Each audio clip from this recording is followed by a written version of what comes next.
Have you ever wondered why, despite its vast resources, many parts of Africa seem to be stuck in a cycle of poverty?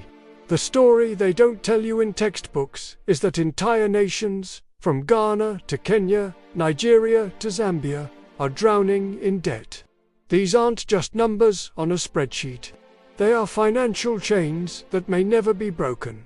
But the real question is, who built these traps? After decades of struggle, African nations finally won their independence. They were promised freedom, a chance to build their own futures. But that freedom came with a hefty price tag. The International Monetary Fund and the World Bank, institutions meant to foster global economic stability, stepped in. They offered help in the form of loans. But these weren't simple acts of charity. They came with strict, non-negotiable conditions. These conditions were often called structural adjustment programs, a fancy term for a brutal reality.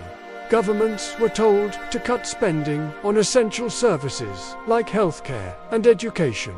They were pressured to privatize state-owned industries, selling off national assets, often to foreign corporations at bargain basement prices. They had to open their markets, forcing local businesses to compete with powerful multinational companies they stood no chance against. The result? While the people grew poorer, the debt grew larger and larger. You see, this debt was never just about money. It was a tool of political control. Every loan came with strings attached, subtly forcing African governments to prioritize the interests of foreign creditors over the needs of their own citizens. Think about it. A government that can't afford to pay its doctors or teachers is a government that is easy to control. Hospitals fell into disrepair. School buildings crumbled. Stable jobs vanished, replaced by precarious, low-wage labor. Entire nations, rich in resources and human potential, were reduced to begging for debt relief from the very institutions that had engineered the trap in the first place. It's a vicious cycle. Borrow to survive, get weaker, and then need to borrow more. Just when it seemed things couldn't get more complicated, a new player entered the game: China. With its deep pockets, China began offering massive billion-dollar loans for ambitious infrastructure projects.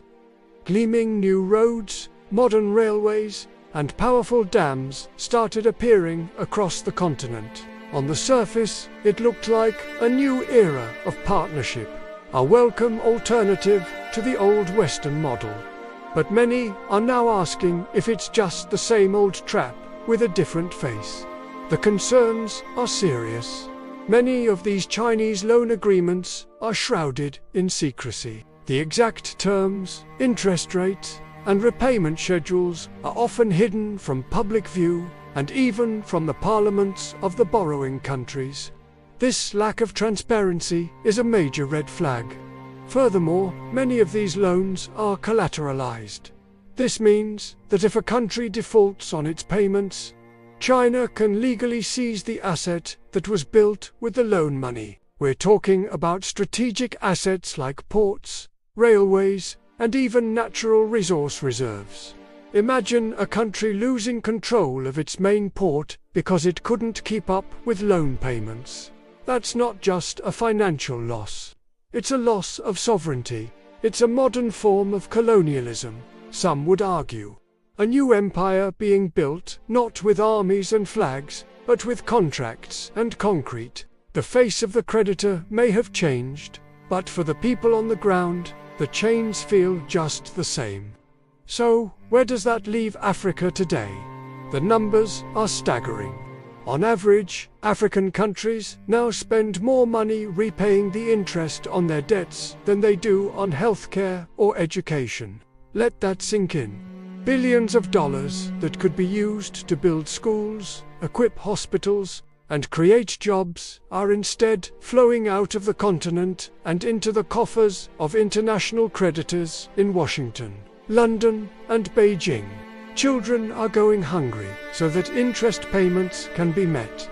Young, brilliant minds are denied an education because their governments are financially crippled. Entire nations remain dependent, unable to set their own economic course or chart their own destiny.